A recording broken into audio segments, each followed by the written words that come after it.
hermanos, ayúdala, susténtala, sé con ella, con su familia, toma toda carga, toda oración de su corazón, Señor, toda petición, la encomendamos en esa hora delante de ti, Padre. Gracias, gracias por tus misericordias, te alabamos y te bendecimos, Señor, te damos gloria, te damos honor y te damos alabanza y adoración, aleluya, gracias a Dios.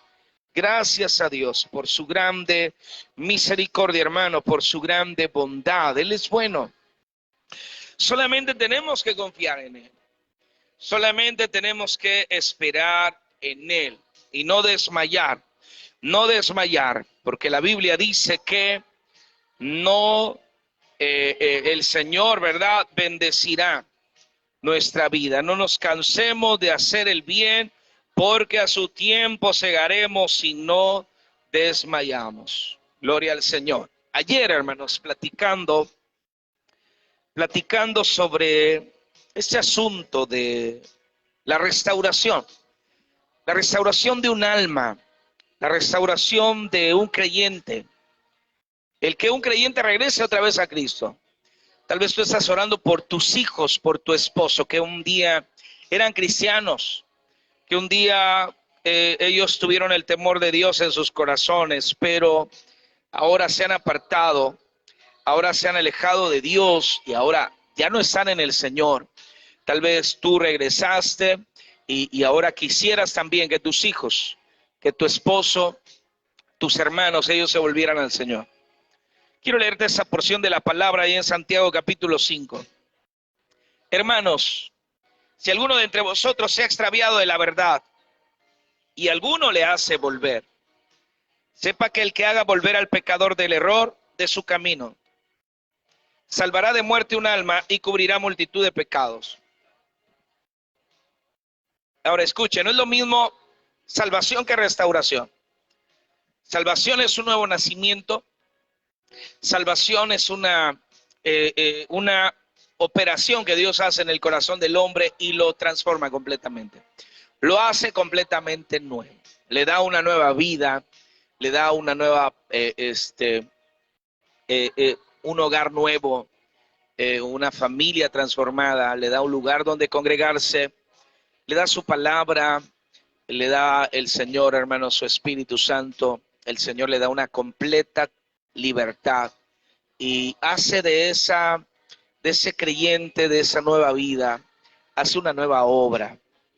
No así en aquellos creyentes que ya estuvieron en la iglesia y que se han apartado de Dios. Quiero decirle que es más fácil predicarle a un mundano que a un cristiano caído. Es más fácil hacer llegar a la iglesia a un creyente nuevo que a un creyente que se apartó del camino de Dios. No es algo sencillo. No es algo sencillo. Nosotros tenemos casi 20 años, el próximo año vamos a cumplir 20 años de ministerio. Y en alguna ocasión un pastor me dijo, pastor, tu ministerio es la restauración de las iglesias, la restauración de las almas. Y es que desde que nosotros comenzamos, hermanos, a predicar el evangelio, Dios nos ha llevado por ese camino de la restauración, ese camino en el cual el Señor hace volver a las almas otra vez a su reino, les hace volver otra vez a buscar su presencia, les vuelve otra vez el gozo de la salvación. Ahora le voy a decir algo, le voy a decir cuál es el secreto y por qué Dios nos llamó a esto. Porque yo me perdí 2 años, yo me perdí en el mundo y yo sé lo que es el proceso de la restauración. Yo sé y yo me siento con Dios, me siento como endeudado en ese aspecto, claro, en todo, pero en ese aspecto muy especial lo traigo mucho a mi memoria y hablo mucho de ello. Yo me siento endeudado con Dios porque Él me rescató. Él me hizo volver otra vez a sus caminos cuando yo estaba perdido en lo peor, cuando me había extraviado de la iglesia, hermanos, se había regresado otra vez a los pies de Cristo. El Señor, mire, no me impuso carga. El Señor no me dio realmente una disciplina como tal, sino que me dejó ser consolado y ser restaurado de una manera tan natural, tan sencilla, de que yo no puedo, y le soy franco, cuando la gente se pierde y regresa a la iglesia, difícilmente le puedo hablar yo de una disciplina, porque la Biblia dice, da de gracia lo que de gracia recibiste. Y yo doy lo que Dios me da. Yo no puedo dar lo que no tengo, sino lo que Dios me da. Y curiosamente que muchas almas han sido rescatadas. Hace eh, 2 o 3 noches platicaba con alguien que dice, yo quiero regresar al camino de Dios. No sé cómo. Esa es una de las barreras para muchos cristianos que están en el mundo. No saben cómo regresar. No saben de qué manera volver al camino de Dios, volver a recuperar su identidad cristiana. Les cuesta mucho. La carne es una barrera también, porque la carne está apoderada de los pensamientos, de los deseos, de las emociones, de todo el ser de el hombre, y eso hace, hermanos, que también para muchos cristianos sea difícil regresar, y para muchos tal vez ven el mundo como algo ya deseable, así como desearon una vez antes estar en la casa de Dios. Ya después con el tiempo, con los meses, con los años, cuanto más tiempo pase, ellos más van a desear las cosas del mundo, porque están atraídos y seducidos por el mundo. Es decir, que si hablamos entre un mundano y un cristiano, el mundano busca de Dios porque busca algo nuevo, pero ¿cómo hacer cómo atraer a un cristiano que ya probó, que ya comió del fruto de la ciencia del bien y del mal? Otra cosa que tenemos que analizar acerca de estos hermanos creyentes, tal vez es tu hijo o tus hijos, tal vez es tu esposo, tal vez eres tú mismo, hermano, que estás en esta hora con nosotros, y es que para poder ir al mundo, un creyente tuvo que haber renunciado a su naturaleza. Es decir, que no es algo que deseaba en sí, sino que es algo que se propuso hacer con conciencia. El mundo peca, pero peca porque es llevado o inducido por el pecado, es inducido por la misma maldad que está en él. Pero en el caso de los creyentes que se han apartado del camino de Dios, que un día cantaron, adoraron a Dios, predicaron la palabra, que un día lloraron en un altar, que un día los vimos entregados, para irse al mundo tuvieron que haber hecho una renuncia, se tuvieron que negar a su naturaleza, tuvieron que hacer las cosas con conciencia. Ni siquiera lo siento, pero lo voy a hacer porque quiero sentir otra vez el placer, aunque no lo necesito, pero quiero sentirlo, y entonces se vuelven otra vez al mundo, pero de una manera consciente. Entonces todo eso genera una oposición para que un creyente pueda volver al camino de Dios. Ahora, ¿es imposible esto? No, no es imposible. No es imposible, hermanos. Si alguno de entre vosotros se ha extraviado de la verdad y alguno le hace volver, importante, lo primero es adoptar. Lo primero es que alguien debe de sentir la carga por esa alma que se extravió. Alguien debe de sentir la necesidad de que esa alma vuelva al camino de Dios.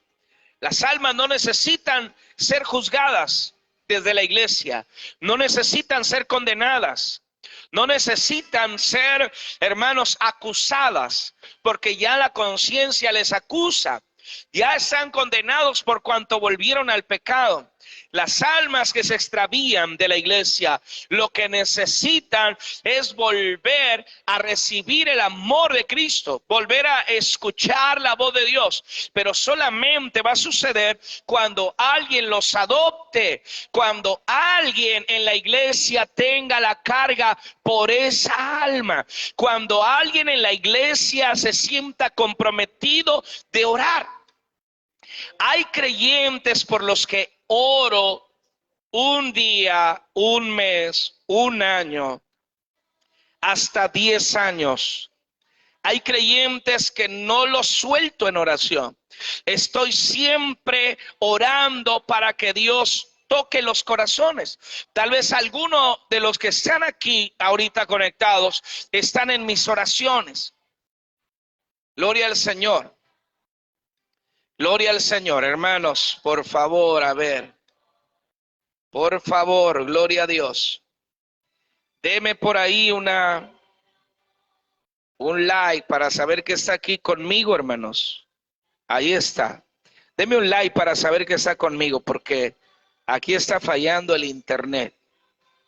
Gloria a Dios. Ahí está un like. Tenemos problemas con la transmisión. Y hay gente por la que estamos orando y oramos por mucho tiempo. Estamos confiando que Dios va a obrar. Así que se necesita, hermanos, que alguien adopte.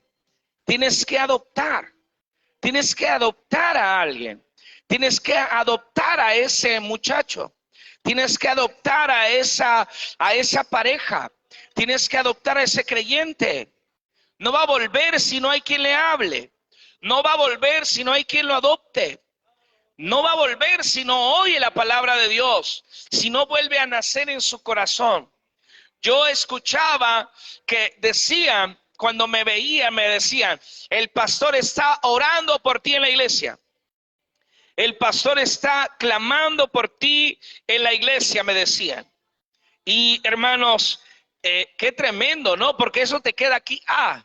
Cuando alguien está orando por ti, es algo maravilloso, porque hay algo en el corazón. No importa lo que en un momento dado alguien pueda llegar, hermanos, a sentir, pero saber que alguien está orando por mí, eso es algo que pega.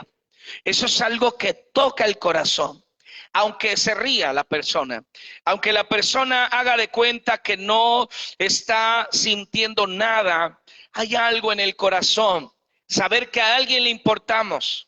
Saber que para alguien somos importantes y que tenemos un valor. Así que es importantísimo que adoptes a la persona. Ahora, ¿cuánto tiempo la vas a adoptar? Ya te lo he dicho. Puedes adoptarla por 1 mes, 2 meses, 6 meses, 1 año, o tengas que adoptarla por mucho más tiempo. Puedes adoptarla toda la vida, y si Dios pone la carga en ti, entonces no debes de soltarla, porque a veces queremos llevarle esa carga a otro, pero yo ya me di cuenta que cuando Dios tiene un plan para una persona a través de ti, aunque tú se lo des al otro, el otro va a perder la visión. Va a perder el compromiso, va a perder la carga, va a perderse y va a perder el alma, y luego ya no se va a poder recuperar. Entonces, en ti, en tu corazón, ¿ya viste esa persona drogadicta que antes era un buen cristiano? ¿Ya viste ese creyente que ahora toma y que antes estaba en la iglesia gozándose? ¿Ya viste esa persona que está afligida y que no quiere nada con Dios, pero que un día estuvo en la iglesia y predicó la palabra? Hermano, hay que adoptarlos, hay que adoptarlos.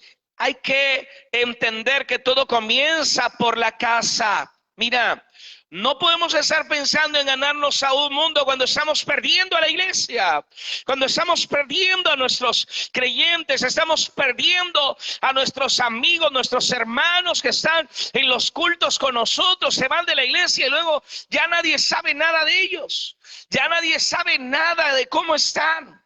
Si se van a otra iglesia, como dijo el pastor Teófilo Aguillón, este gran siervo de Dios que me hizo comprender un día y me dijo: Adolfo, la gente no se pierde, la gente se va de una iglesia a otra. Si se fue de una iglesia a otra, gloria a Dios, se van de una iglesia a otra.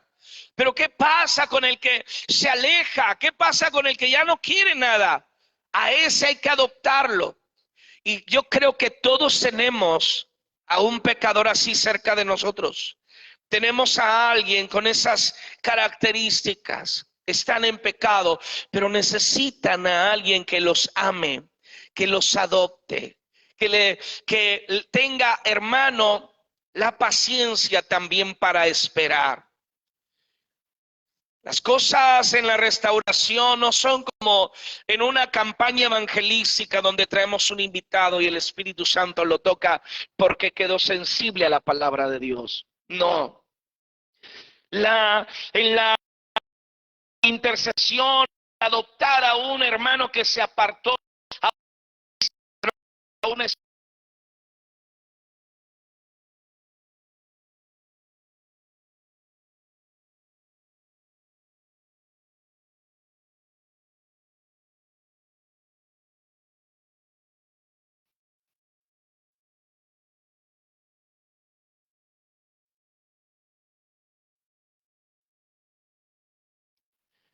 gloria al Señor, va a obrar la paciencia. ¿Por qué te digo que va a obrar la paciencia, hermano? Porque cuando le hables no va a querer nada. Inclusive se va a reír tal vez, porque hay que hablarles. Tal vez lo invites y digas: sí, yo voy, yo llego, y no llegue. Tal vez te diga: ya lo entendí. Tal vez te diga: quiero cambiar. Pero luego lo vas a ver en la calle y lo vas a ver maldecir. Lo vas a ver briago, tal vez ebrio. Lo vas a ver tal vez drogado. Y le vas a seguir hablando y él tal vez te diga: hermano, y llore y diga: sí, yo quiero. Y tú le hables y él no te entienda. Todo eso sucede cuando nosotros queremos ver una vida restaurada. Es más, te voy a decir algo. No puedes ver ni siquiera a tu marido como tu marido que va a ser restaurado.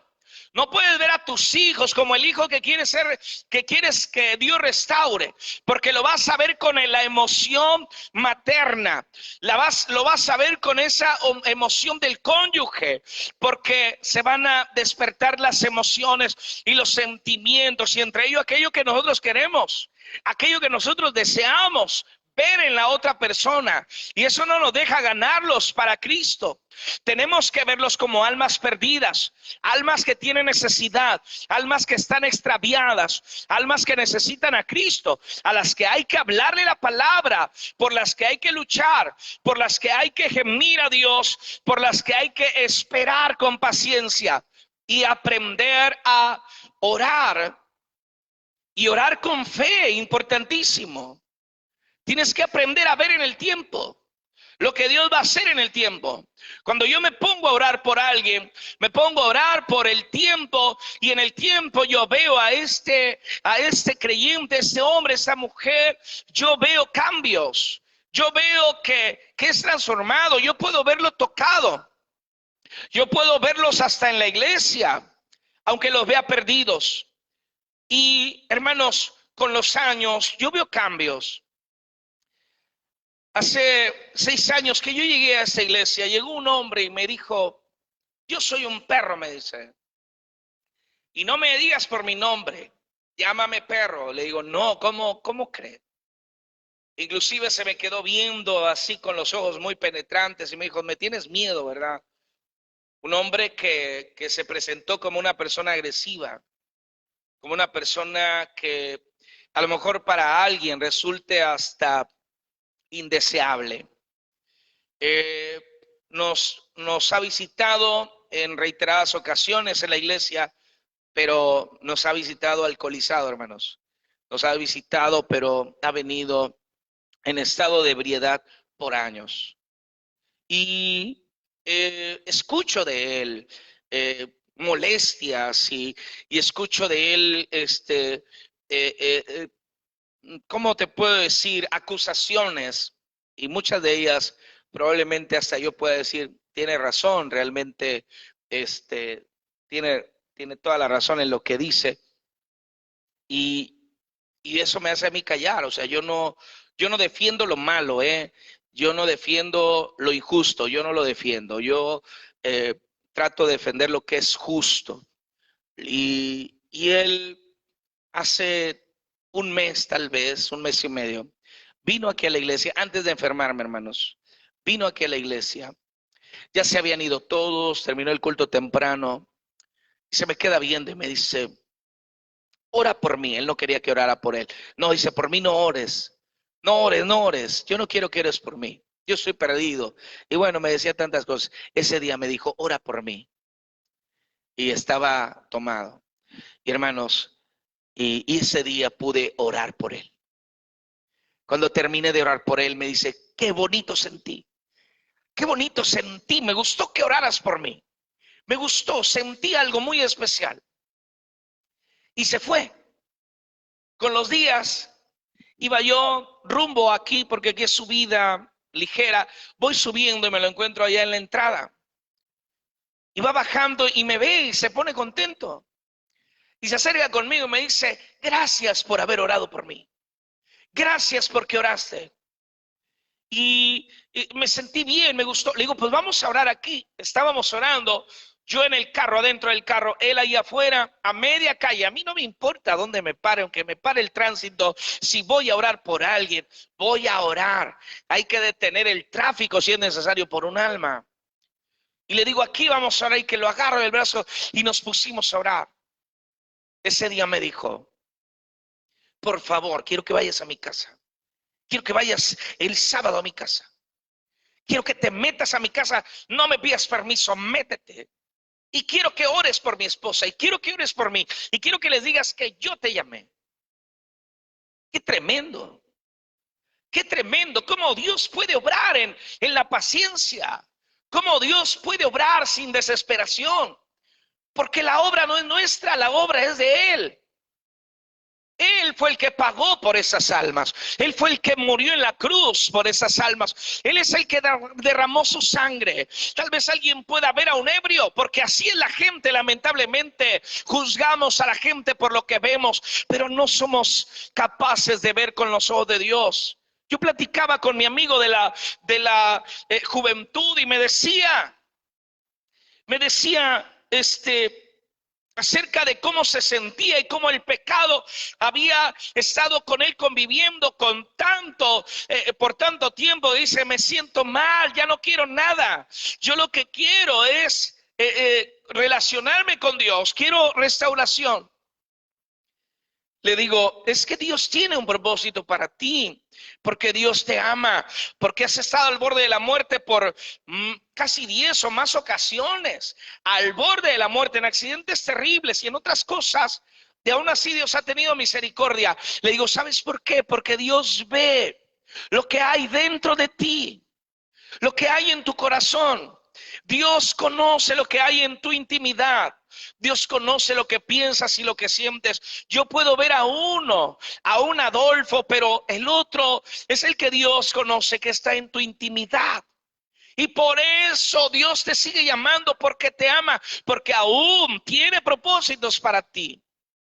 Dios no ve al que grita, al que maldice, al que se enoja. Dios no ve, hermano, al que se va y dice, ya no quiero nada con Dios. No, Dios ve el corazón, ve el alma, ve el interior, ve lo que hay adentro. Y por eso se contriñe el corazón de Dios y contriñe a los creyentes para que oren. Es el Señor que te está diciendo, ora por él, pero no te toca salvarlo. No te toca restaurarlo. Eso le va a tocar al Espíritu Santo. Es el único que puede convencer de pecado, de justicia y de juicio. Es el único que puede salvar, restaurar. Es el único. Y te sorprende de las cosas que Dios hace. Pero debes de tener paciencia. Debes de tener paciencia. Y escúchame bien. Cuando alguien decide volver al camino de Dios, no es como con la salvación. Con la salvación dice, y se borran todos mis pecados. Los echa el Señor a lo profundo de la mar. Olvida nuestros pecados. Y nosotros somos salvos por esa gracia maravillosa y disfrutamos de una nueva vida. Pero escúchame bien, por eso necesitan más atención los que son restaurados. Necesitan más amor, necesitan más paciencia, porque ellos toda la vida los va a perseguir el pecado. Lo van a ver, lo van a sentir, se van a doler, van a sufrir.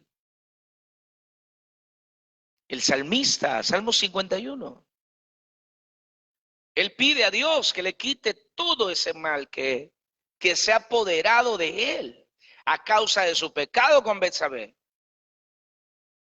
Y ese pecado llevó al salmista a un detrimento. Y ahí Jehová le dice, te hubiera dado más.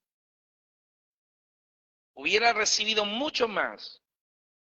Pero ahora, por tu pecado, nada de eso podrá venir sobre ti. Y aunque David fue un gran hombre, aunque David fue un gran siervo de Dios, que aprendió a vivir en la gracia, no en la ley, sino en la gracia, este hombre, su vida nunca jamás volvió a ser igual. Lee la historia y su vida hasta su muerte nunca fue igual. Por eso tenemos que amar. Dice ahí, Santiago dice, cubrirá multitud de pecados.